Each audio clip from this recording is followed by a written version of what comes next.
ce jour est dédié pour que Anaël Bat Déborah se marie rapidement avec un bon Khatan. Amen. Ok, donc paracha, chers amis, paracha de Vaera, deuxième paracha du livre des Shemot.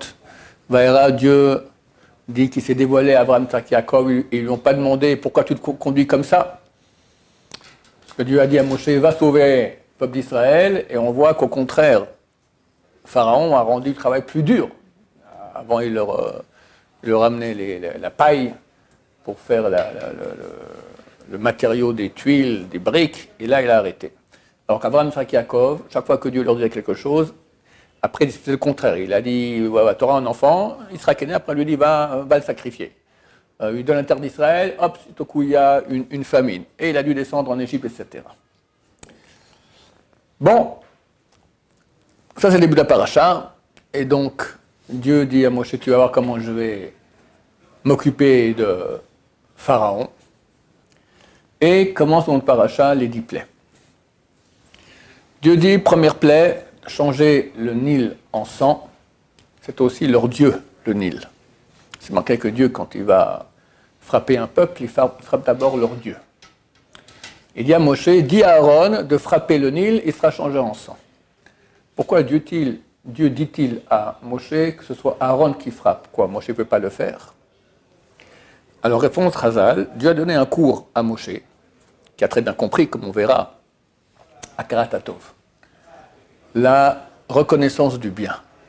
Le Nil t'a sauvé la vie.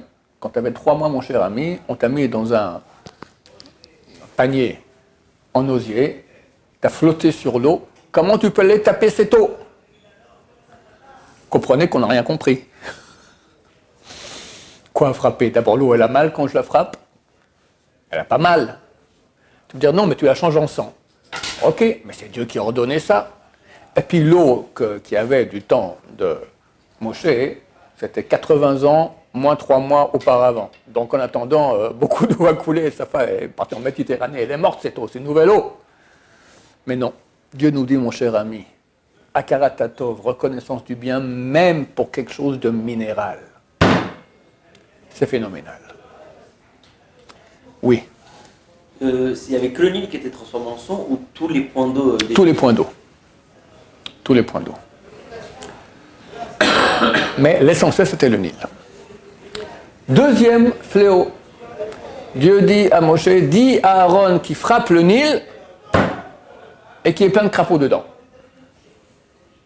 Là, on ne comprend plus. Parce que dans cette deuxième plaie, on ne va pas toucher l'eau. Je peux encore comprendre que l'eau est changée en sang, ce n'est pas très sympa pour l'eau. Alors Moshe ne veut pas faire ça. Mais là, on va frapper l'eau, mais on ne va pas la changer. Simplement, il y a des grenouilles et des crapauds qui vont sortir de l'eau. L'eau, elle n'a rien à faire qu'il y ait des crapauds et grenouilles qui sortent d'elle. D'accord? Alors pourquoi ce n'est pas Moshe qui le fait? Moshe ne peut pas frapper l'eau. Ce mouvement-là, ping, impossible. Akaratatov. C'est une leçon pour nous énorme. On va finir en Shambhaï, c'est un cours de Shambhaï que je vous fais ici. Bon, troisième fléau. Dieu dit à Moshe, dis à Aaron qui frappe la terre et qu'elle se change en poux. Aaron frappe la terre se change en poux. Pourquoi la terre? Pourquoi pas Moshe? Tout le reste des fléaux, c'est Moshe qui a fait. Mais pourquoi pas? Parce que lorsqu'il a tué l'Égyptien, qui persécutait un des Juifs, il a même couché avec sa femme, d'accord? Alors, Moshe l'a tué, il l'a enterré dans la terre. Quelques heures après, ça s'est su. Et Moshe a été attrapé, il a dû s'enfuir, etc. Mais pendant quelques heures, cette terre-là, elle t'a aidé. Sinon, tu aurais été accusé tout de suite. On voit le corps, hop, qui a tué cet Égyptien. Le fait que tu l'aies enterré, ça fait que tu as profité de la terre. Moshe ne peut plus frapper la terre. Déjà, il marchait dessus, c'est déjà pas mal. Frapper? En aucun cas. Aïe, aïe, aïe, aïe, aïe, aïe, aïe. Et ça continue. Moshe s'enfuit, c'était avant. Après qu'il ait tué l'Égyptien, et il va en Midian, et prend les troupeaux de son beau-père. Et à l'âge de 80 ans, il arrive au mont Sinaï et il voit le puissant ardent Et là-bas, pendant 7 jours, Dieu va aller le convaincre de sauver le peuple d'Israël. À la fin, il accepte. Bon, il part pour la mission des missions quand même. Le peuple d'Israël est en train de souffrir, ils sont en train de se faire torturer, chaque seconde est importante. Et c'est vrai qu'il devait, son deuxième fils aîné, il aurait dû le circoncire. Il n'a pas circoncis en disant qui je le prends, je dois attendre 3 jours. Parce qu'on ne peut pas prendre un bébé qu'on a circoncis en route, il est en danger. Alors il a pris sans le circoncire. Tellement il était pressé d'aller sauver Am Israël. Mais, avant de partir, qu'est-ce qu'il a fait? Il est allé voir son beau-père, il lui a demandé l'autorisation d'aller en Égypte sauver son peuple. Son beau-père a dit, trop, c'est bon, tu peux y aller. C'est quoi cette histoire-là? Dieu t'a ordonné de partir en Égypte. Tu vas maintenant sauver 3 millions de personnes qui sont torturées. Pour l'autorisation de ton beau-père. C'est qui ton beau-père? Il dit, non, Jacques Aratatov. Mon beau-père, il m'a reçu, il m'a donné à manger, il m'a donné du travail, il m'a donné sa fille. Je ne peux pas partir comme ça, comme un voleur. Le minimum du savoir-vivre, Akaratatov, remerciement, reconnaissance du bien qu'il m'a fait, lui dire, j'aimerais partir. Plus que cela. Quand il est là-bas au Mont Sinaï, mon cher Rabbeinu, un des arguments qu'il dit à Dieu pour ne pas aller sauver les Juifs d'Égypte, la vraie raison, c'est qu'il ne voulait pas passer avant son frère. Son frère Aaron avait 83 ans, lui avait 80 ans. C'est pas joli que je passe avant mon frère, que mon frère, c'est lui le boss, c'est lui qui aille là-bas, c'est le plus grand, c'est lui qui aille sauver, pas moi. Dieu lui a assuré qu'Aaron était content dans son cœur, il n'y a aucun problème, qu'il peut y aller. Alors Moshe a donné un autre argument, je suis bègue. Comment je peux aller parler maintenant au roi des rois? À l'époque, Pharaon, c'était bien plus que Trump aujourd'hui et Poutine, les deux réunis, d'accord? Comment moi je vais parler bonjour. Ça ne se fait pas, envoyer de Dieu comme ça qui bègue. Question. Dieu a fait des miracles extraordinaires pour sortir le peuple juif d'Égypte. Il y avait une fois un type qui, pendant des années, il accompagnait Baba Salé. Prenait en voiture partout. Après 10-15 ans, on a dit qu'il faut d'arabe, faites-moi une bénédiction. Je bégaye, je ne peux rien faire. Ça me dit, chaque fois que je veux parler, Baba Salé a fait comme ça avec son pouce. Il est passé comme sur ses lèvres, c'est passé. Baba Salé, c'est bientôt dans 2 semaines. Hier, dans 2 semaines, ça sera, ça il on ira Binéder sur sa tombe. Baba Salé, c'est 3300 ans environ après le mont Sinaï. Moshe, avec tout le cas de Baba Salé, mais c'est des milliers de fois plus que Baba Salé. Et Dieu, on n'en parle pas. Dieu, tu fais des miracles tellement grands pour sortir Ben Israël d'Égypte. Tu ne peux pas dire à Moshe, bah écoute, voilà, fini, t'es plus bègue. Moshe dit, je suis bègue, je ne peux pas y aller. Bah, Dieu lui dit, t'es plus bègue. Ah ouais, c'est vrai, tiens, je suis plus bègue. Pourquoi il n'a pas fait ça, Dieu? Parce que Moshe ne voulait pas. Moshe voulait rester bègue. Pourquoi? Pas pour pas aller sauver les Juifs d'Égypte. Pourquoi il voulait rester bègue? Il dit, Dieu m'a fait un miracle. Quand j'avais 3 ans, j'étais sur les genoux de Pharaon. Et je lui ai pris la couronne, je l'ai mis sur la tête. Les conseillers ont dit, oulala, celui-là c'est un Juif, il va te remplacer. Il faut le tuer. Yitro est venu et a dit, un petit enfant de 3 ans, laissez-le, faites-lui un test. On a mis 2 plats, un plein de charbon ardent, un avec de l'or et la couronne, on verra qu'est-ce qu'il prendra. La main de Moshe est partie prendre la couronne, un ange venu, tac, il a pris les charbons ardents et l'a mis dans sa bouche. Depuis ce jour-là, il est bègue. Moshe Rabbeinu a dit, Dieu m'a sauvé la vie. Maintenant, j'avais 3 ans, maintenant j'ai 80 ans. Comprenez que chacun qui a eu des miracles dans sa vie, il était content, puis un jour après, il est encore content, une semaine après, il a oublié, on ne parle pas des années après, plus rien. Moshe a dit, je ne veux pas oublier que Dieu m'a sauvé la vie. Je veux rester bègue. Et chaque fois que je vais parler, ça m'appellera, Dieu m'a sauvé la vie. Regardez Akarat Tatov, la reconnaissance du bien à Hachem. Les plus grands d'Israël étaient excellents dans l'Akarat Tatov. On va donner quelques exemples. Le roi David, son père croyait que c'était un bâtard et voulait qu'il meure. Il l'envoyait avec les troupeaux dans les champs. Un jour est venu une ours avec ses petits et après un lion pour dévorer David. David les a déchirés leur mâchoire. eh ben, il a pris la peau de l'ours et la peau du lion et s'est fait une ceinture. Et il la portait sans cesse sur lui. Pourquoi? Parce que c'est joli. Le roi David, c'est joli. Pour me rappeler les miracles de Dieu. Tous les matins, je mets la ceinture. Ah, Dieu m'a sauvé de l'ours et du lion. Pas oublier les miracles qu'Hachem nous a fait. On saute 3000 ans plus tard, le Rav Shach, grande génération, il y a 30-40 ans. Tu dis Chavruta avec le Rav Eisler. Le Rav Eisler, c'était le rabbin de Sanhedria. Mais avant, on était à Bnei Brak. Et tu dis Chavruta, ensemble l'après-midi. Et un jour d'été de Bnei Brak, vous savez que c'est la chaleur de Bnei Brak en été, n'y allez pas, c'est vraiment l'enfer, la définition de l'enfer. Tellement c'est chaud. Et voilà le Rav Shach arrivé pour la Chavruta, tout transpirant, tout chaud, tout rouge. Qu'est-ce qui se passe? J'étais à Givatayim. Givatayim, c'est une ville qui est à côté de Bnei Brak. Qu'est-ce qui se passe? À Karatatov, reconnaissance du bien. Il y a un type qui est décédé. Quand j'étais jeune homme, c'était il y a 70 ans, je dormais dans la synagogue, j'avais rien, j'avais extrêmement froid. Il est venu, il m'a mis son manteau pendant quelques minutes sur moi, j'ai pu comme ça m'endormir. Tellement j'avais froid, je ne pouvais pas m'endormir. Il est mort, je suis allé à son enterrement à Karatatov. Ben, pourquoi vous transpirez tellement? Ben oui, allez à pied, revenir. Mais pourquoi à pied? Prenez un autobus, prenez un taxi. Il répond à son Chavruta et dit « Tu comprends rien à Karatatov. » Il a été exprès à pied, dans la chaleur infernale, mais vraiment de l'enfer de Bnei Brak en été, pour plus sentir la reconnaissance du bien. Pour ces quelques minutes, on lui a mis un manteau sur lui il y a 70 ans. Le Meshach de Sobotka, l'Aïcha de Sobotka. Un jour, un bachour doit se marier, non, se fiancer.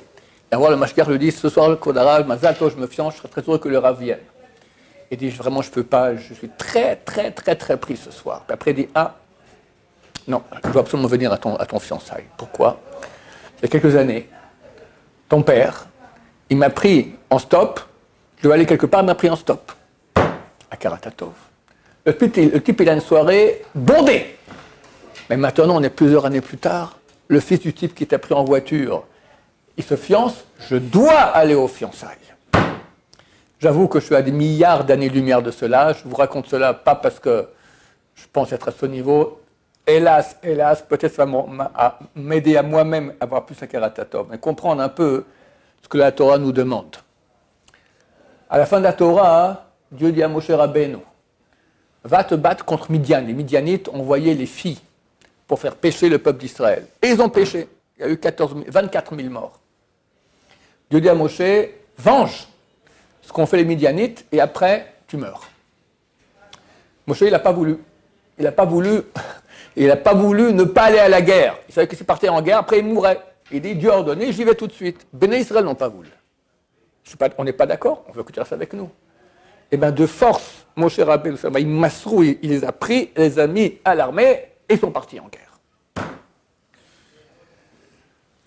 Qui part en guerre? Normalement, ça va être Moshe Rabbeinu. Dieu a dit, part en guerre contre les Midianites. Moshe n'est pas parti en guerre. Il a envoyé qui? Pinchas, petit-fils de Aaron. Pourquoi? Il dit, je ne peux pas partir en guerre contre Midian. Mais c'est Dieu qui a ordonné. Il dit, non, Dieu a ordonné de partir en guerre contre Midian, mais pas moi. Et pourquoi tu ne peux pas? Il dit, quand j'ai fui l'Égypte, je suis allé où? En Midian. J'habitais chez eux des dizaines d'années. Je mangeais de leur pain, je mangeais de leurs fruits, de leurs légumes. Je ne peux pas me battre contre eux. Mais ils ont envoyé des filles, il y a eu 24 000 morts à cause de cette bande de tordus. Je ne peux pas partir en guerre. Toi, Pinchas, vas-y. Regardez la hadinout, la sensibilité. Les sages d'Israël ont dit, tout celui qui n'a pas de reconnaissance du bien envers son prochain, il va amener un manque de reconnaissance envers Dieu. Je peux vous dire, et nous, on n'a ni la reconnaissance envers le prochain, et ni envers Hachem. Rabbi, là, c'est Hachem qui lui a dit. Hachem lui a dit. Mais il peut déléguer. Donc, il peut déléguer. C'est plus puissant. Plus puissant, bien sûr. Alors que Hachem lui dit... Ouais, mais il n'a pas dit c'est toi et que toi. Il dit pas en guerre. Ok, j'envoie quelqu'un, un délégué. C'est marqué, Shluchosh Adam qui est moto. Un délégué de quelqu'un, c'est comme lui-même. Donc c'est pas lui-même qui... Il peut dire je peux pas aller me battre contre des gens leurs parents m'ont vendu des patates quand j'étais là-bas.